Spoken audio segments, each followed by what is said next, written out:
All right, it's a feel good Friday morning on Smooth 98.1. We are your love music, love live station. 32 minutes past 6 a.m.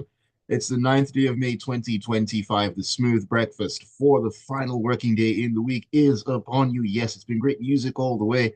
My name is Ayokunmi, and it is that time to get into the world of business. 15 minutes of the best business information coming your way. It's a Friday, so you know that it's a Tech Friday edition. Everything we talk about this morning will be tech related. And we're going to be talking about something that's been making the rounds very, very recently, and that's the Made in Nigeria policy approach that's been put forward by the government. Now, we're going to tie that in to software development and see how they can work hand in hand. And joining me to have this conversation this morning is none other than Chibuike Aguene. He is the CEO of BildUp AI. Very good morning to you, Chibuike. Great to have you on the show. Yeah, good morning. Thank you for having me. Absolute pleasure to have you to talk about this. But before we go into anything really deep, right off the bat, on the surface, I mean, what do you make Yes, of this Nigeria's first policy approach approved by the Federal Executive Council? I think it's a good one with potential to be a game changer when it comes to Nigeria economic growth. Mm, If it is implemented very well, it can actually drive sustainable economic growth across different sectors. Let's hope that the BPP will do a good job on this one because it looks good on paper. exactly. But the implementation is where the job lies. I hope that they will execute very well. And the MDAs, let's just hope that they won't try to bypass the BPP in terms of their procurement. But beyond uh, the talk about Nigeria First policy, I think it's important that we also look at what can make this work and the challenges that they might face in implementing it. It's one thing to say Nigeria First policy, which is fantastic.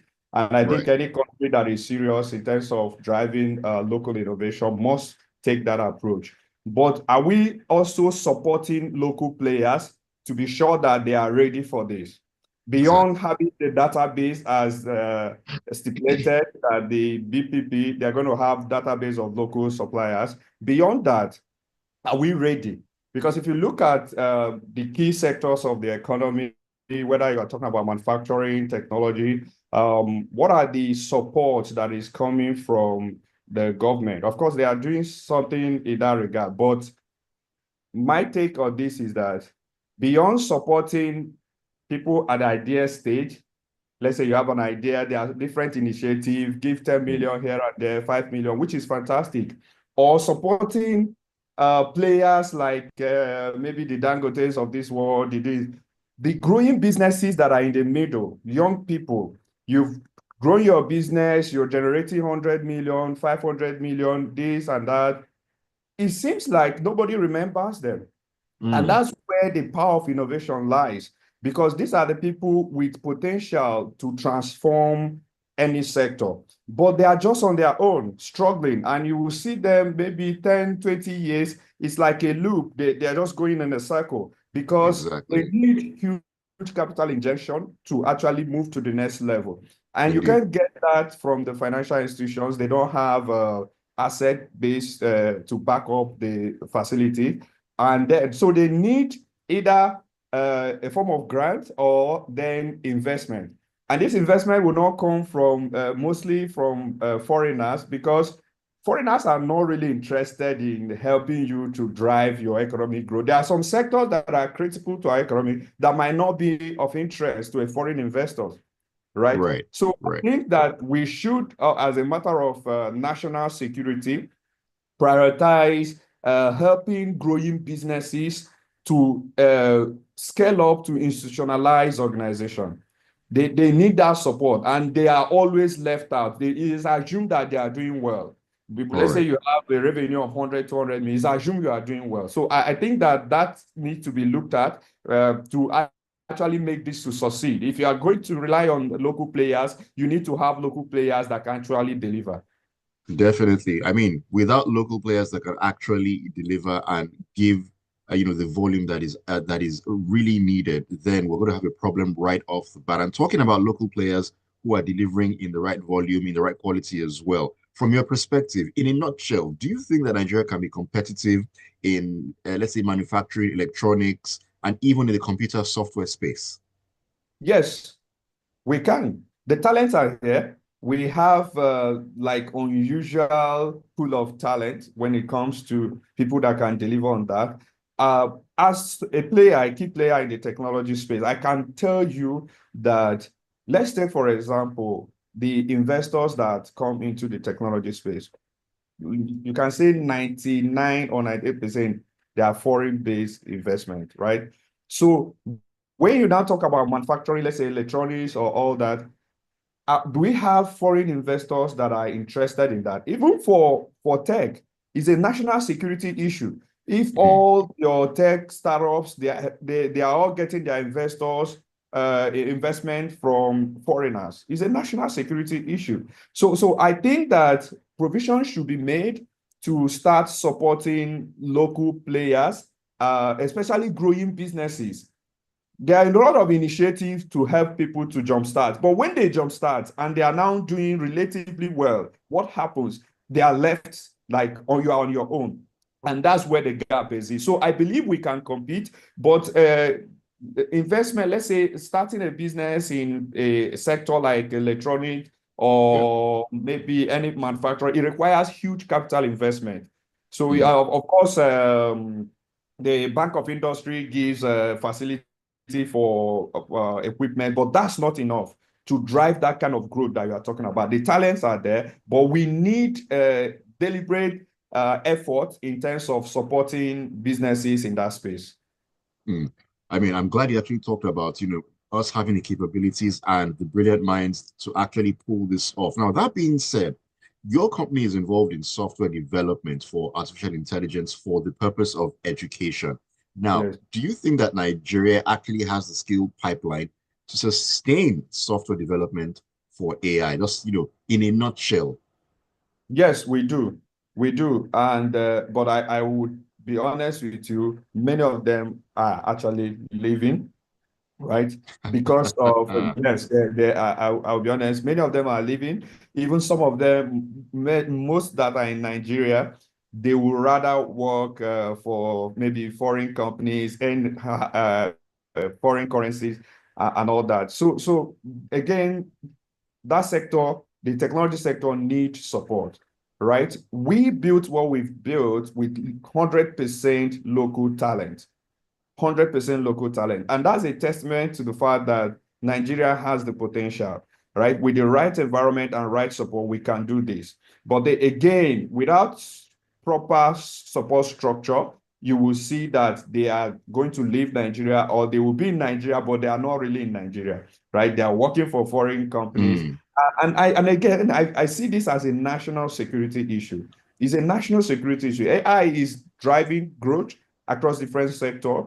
AI has come to stay. There's no doubt about that. How are we prioritizing local talents, building local solutions? It should be a matter of national security. That is how I see this, because it's going to change everything as we know it. We need to mm. prioritize it and place that kind of importance on developing and harnessing local talent. So we have. Okay, now looking at the talents that is, constantly leaving, clearly a lot of brilliant Nigerians are doing brilliant things within that particular space. Let's look at the schools that are supposed to, should I say, set the foundation for the development of newer talents in this field. Do you think our curriculums in public and private schools need to be improved in order to train the Nigerian software developers of tomorrow?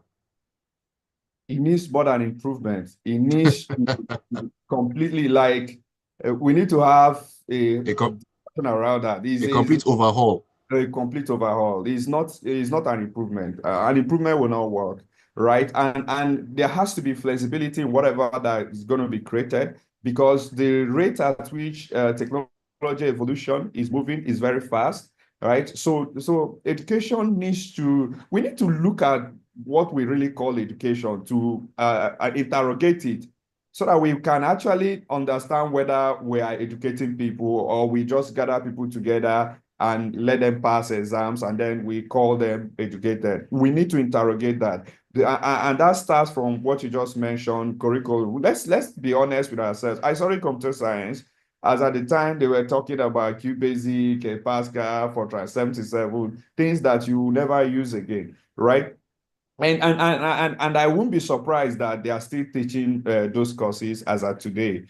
So we need to tell ourselves the truth. And it seems like we're just living, we know about these things. We know that these things need change when it comes to curriculum. And I can't make sense why we continue on that path.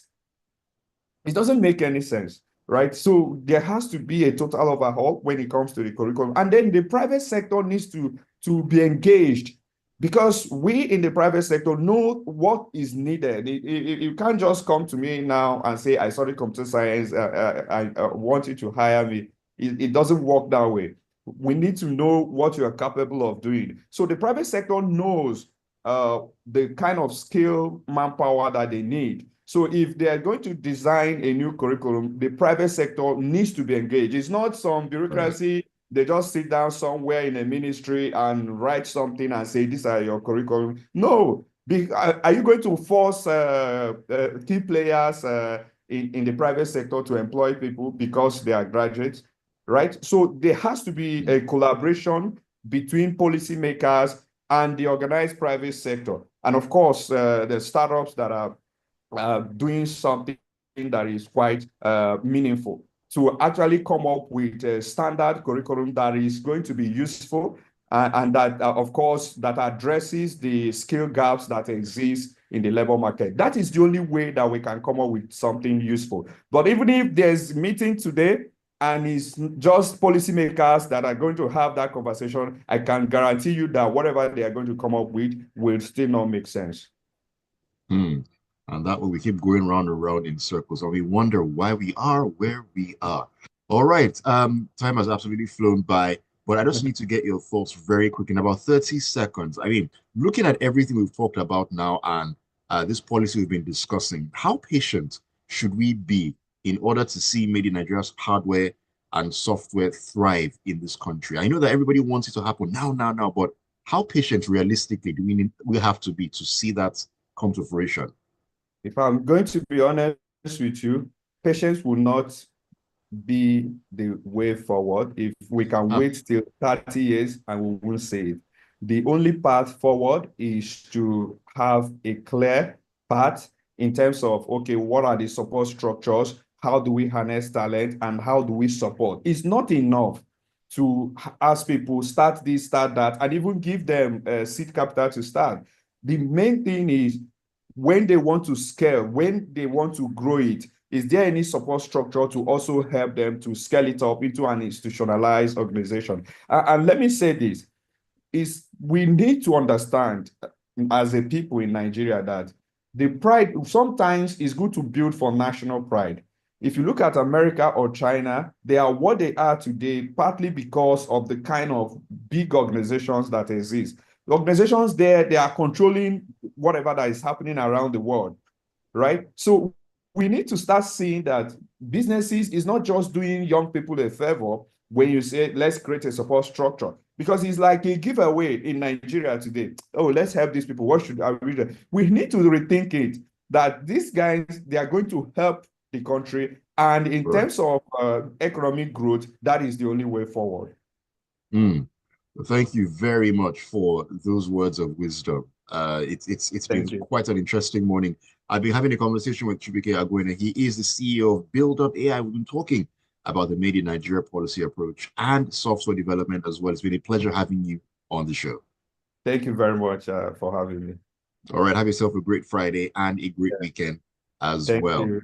Thank you. All right. Thank you for joining us this morning. This has been Business Express, brought to you by IntoSwitch. It's going to be a great Friday. I can feel that. Keep it tuned to Smooth 98.1. The show kicks on. More great music coming your way.